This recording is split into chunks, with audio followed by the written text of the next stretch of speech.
Do you have $1.46 million for retirement? That is the number, according to Northwestern Mutual, that Americans need to retire. And in today's video, we're going to be looking at the 4 levels of wealth for Americans that are getting into retirement.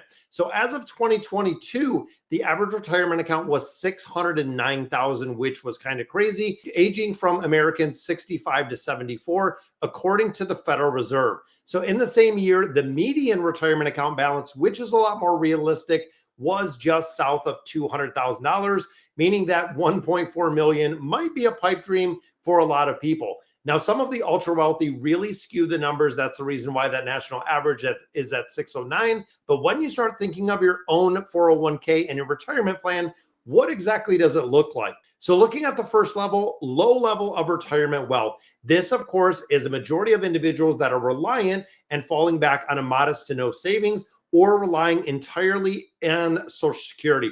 Now, we don't know exactly what Social Security is going to look like in the future, but this kind of goes into the boat of survival mode. When you are living on a fixed income, a lot of things are completely eliminated from your retirement plan, including traveling, paying off debt, doing consolidations, especially if you're going into retirement at this phase, still paying rent, still paying a mortgage, still having some of those large fixed expenses, including a car payment, makes it incredibly hard. Making and really just living on Social Security doesn't give you enough essentials, very limited discretionary spending. Most cases, you are automatically, by design, paycheck to paycheck. When you think of Social Security benefits, they are meant to replace 40% of your income, meaning the other 60% is not going to be there. When we start looking at unexpected bills, when you look at home repairs, emergency medical procedures, very stressful with the unforeseen expenses because the majority at this level do not have an emergency fund or an emergency savings really at all to talk about. And again, SSI has stated you're replacing about 40% of your income. Second level we look at is the middle level of retirement. Now, this is the category that you might have some financial stress, but of course, who doesn't when it comes to dealing with money? Retirees in this situation might have enough to cover basic expenses and a modest amount left when it comes to discretionary spending. At the same time, middle wealth retirees have replaced about 50 to 60% of their income. So when you think of Social Security at that 40%, you're replacing roughly 20% of that pre-retirement income combination between Social Security and retirement savings. In the situation, you might not be struggling day to day, but you're not likely to be living it up, going on vacation, having the retirement that you're looking for. And you may have to plan carefully, really budgeting where you're spending your money. Extra costs can really throw it off because there is not going to be any extra income that's coming in so short of that Social Security income. And when you start looking at this category, this might be in line with really the average of about $100,000 that is going to maintain you for several years during retirement. Then we get into our third category, which is upper level of retirement wealth. This group is in good shape. This is the retirees that replace 70 to 80% of your income. And this is where they plan. When I look at my 401k provider, when I think of, pre-retirement income, this is where they plan. They say you should plan on 40% coming from that Social Security, 40% coming from your retirement, meaning in totality, you are replacing 80% of your income.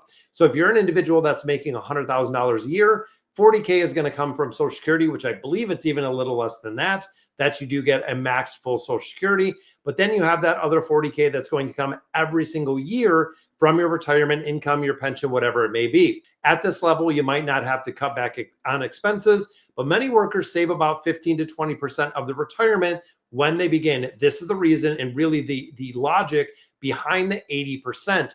But that means that you're no longer saving for retirement. This is the point where a lot of surveys say when you're looking at retirement and retirement planning, retirement income, moving it into something safe like bonds, CDs, savings accounts, due to inflation at 2.8%, you're really almost losing when you start looking at consumer price index, when you look at the increase of the cost of goods. Overall, if your money is not growing towards retirement or during retirement, you're bound to run out of money if you're in that middle wealth class.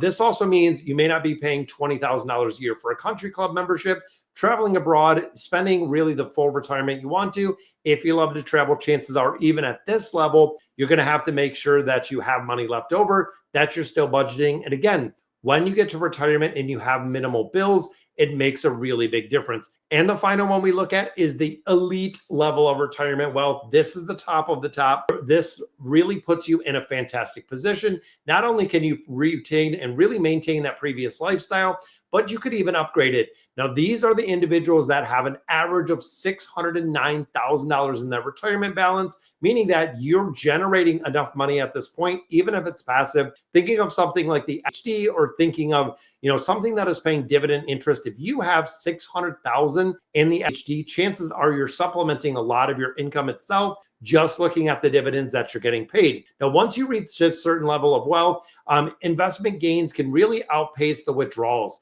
That is where, if you're getting ready to retirement and you do have a larger account, getting this in dividends, investment gains can outpace the amount of money that you're spending. For instance, they use the example, if you have $4 million saved at a portfolio that generates a 5% return, you're earning $200,000 a year without doing anything. You're getting $200K for doing absolutely nothing with that 5% yearly return, meaning that you could supplement $200,000 of income just by doing anything. If you can really be well off, live on 160, 140, even the supplement of Social Security, you'll be very well off with this very next bracket. So the question comes, how do you move to other brackets? Now, once you've retired, very difficult to move, but just like me, where I might have 15, 20-year runway till we get to that full retirement age, there are steps that you can take that really make a big difference. First one, consider saving more money today. That means putting more money in the 401k plan, putting more money in your HSA accounts, putting more money in those IRA accounts, making sure that you do have it kind of prepaid. Now, I feel like when it comes to an HSA, this is something that a lot of people really do overlook. Triple tax advantage. And when you get to the retirement age, chances are healthcare costs are going to go up dramatically. They estimate about $78,000 during your retirement years that is not going to be covered by Medicaid, Medicare, meaning that you need almost $100,000 if you are in good health. That is the average for medical costs. Yours could be higher or lower, but overall, when you think about that, it's kind of crazy. They even go up between the golden years. Fidelity estimates $165,000 on healthcare in the golden years, meaning if you're stocking up an HSA today, it can really pay dividends, not only in the growth factor, but also once you get to retirement. Now, of course, this comes in really a big stress in here, budgeting and the elimination of debt. If you're going into retirement and you have a full mortgage, you have a $600 car payment, you have a lot of credit card debt, you have a lot of expenses, you might have to delay that retirement, because a majority of individuals that I deal with in the financial counseling space, when they get to the point of they make X amount of dollars every single month, because that's what Social Security gets them, X amount of dollars from a pension,